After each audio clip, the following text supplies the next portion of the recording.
Hello, I'm Peter Frank, and I'm with Robert Mack in his studio. The studio is filled with images, produced in several media and in fact disciplines. Lately I've been calling myself a visual artist, although I have written screenplays as well. A visual artist who is a fine art photographer, also a painter, and a filmmaker. Early on, when I graduated from film school, I took an abandoned gas station in Annapolis, Maryland, and transformed it into an art gallery.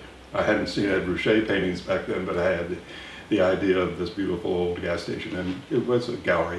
And I did one painting back then, and we can talk later about the new paintings that I've been doing 50 years later. And I seem to be doing work thematically that is consistently about humanistic issues, societal issues, and that seems to be a thread throughout all my work. Informing us that these things are going on, or are you presenting them, are you dramatizing them?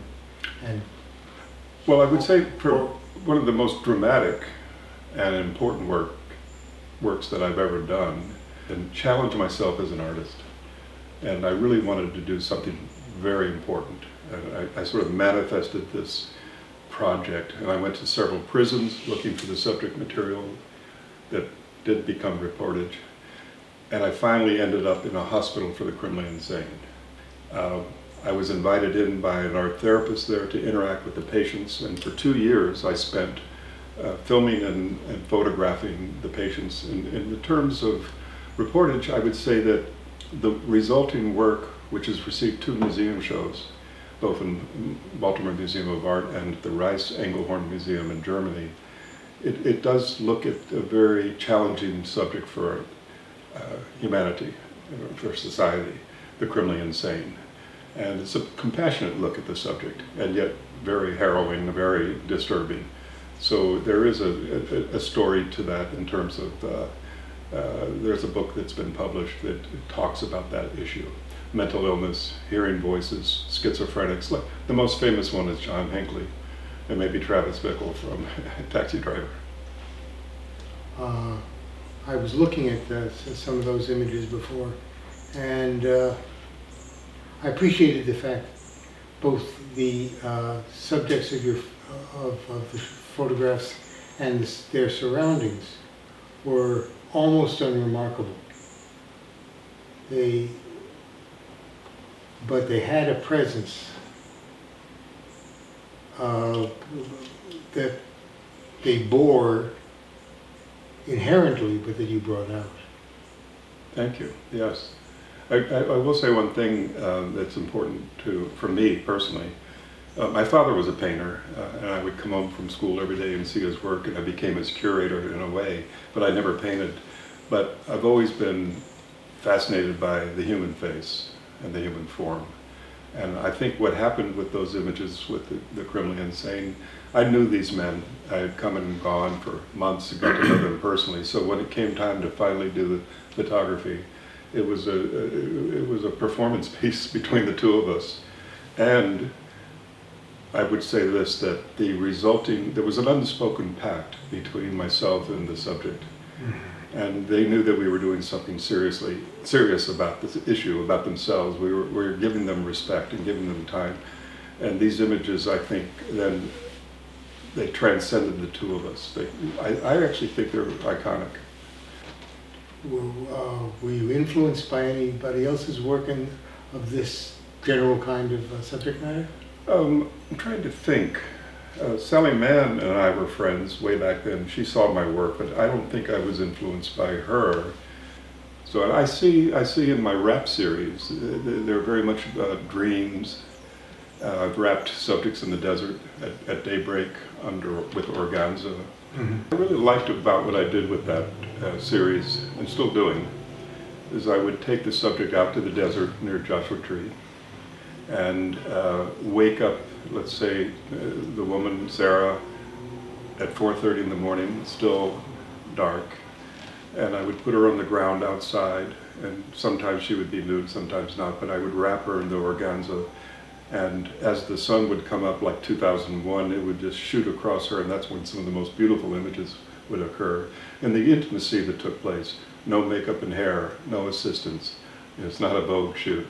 It's just the two of us, very intimate, quiet California desert. And the collaboration was not only between the subject and myself, but also the light, because the light would also change. I didn't manipulate the light, and it would just create different effects. It was a very intimate work. So I'm very happy with that I did, and I'm still doing today. And I would also make a video sometimes as well, the rap series. Did Antonioni's blow-up have any impact on Very much so, yeah. I'm a Criterion, I'm an old school filmmaker. I love, of course, Jean-Luc Godard just died, unfortunately, and he said every edit was a lie. And if you look at one of my wrapped films, it's only maybe 2 minutes long, and it's just one take. It's a beautiful film with Maurizio Saravia, a gentleman who had a condition, a dear friend of ours who had a condition like the Elephant Man, and Radha Mitchell, an actress, and the two of them together in this little short video. And it's a beautiful piece. It's, again, a rap series piece. Right here.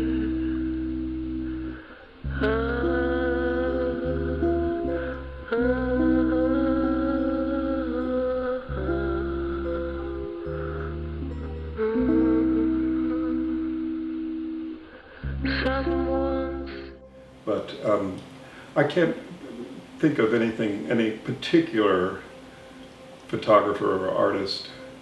I mean, Edvard Munch in the painting world. Let me think about that. Yeah, there were many, but I can't think of their names right now. Interesting you mentioned Munch, because I see his influence in your paintings. Yes, very much so.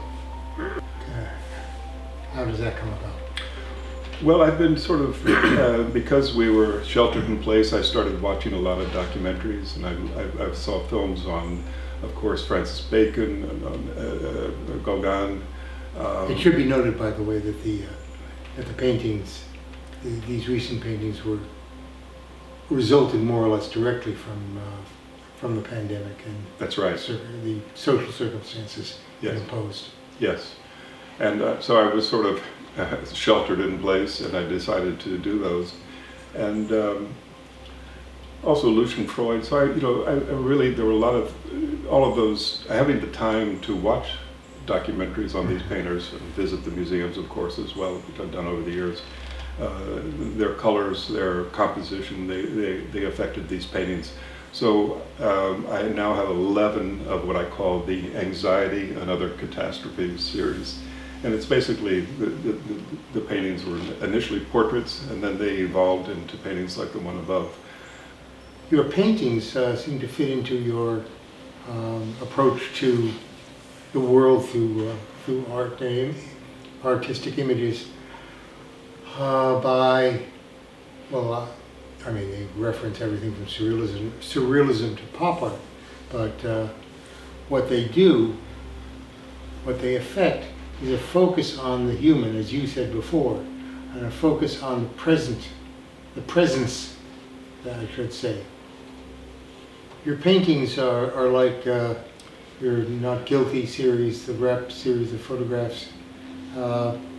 They present dynamic, easily relatable human images, but they do not tell the whole story. Whether the whole story is there or not is not even for us to find out, it's for us to decide. We finish these stories, and you prompt according to your prompts. Thank you.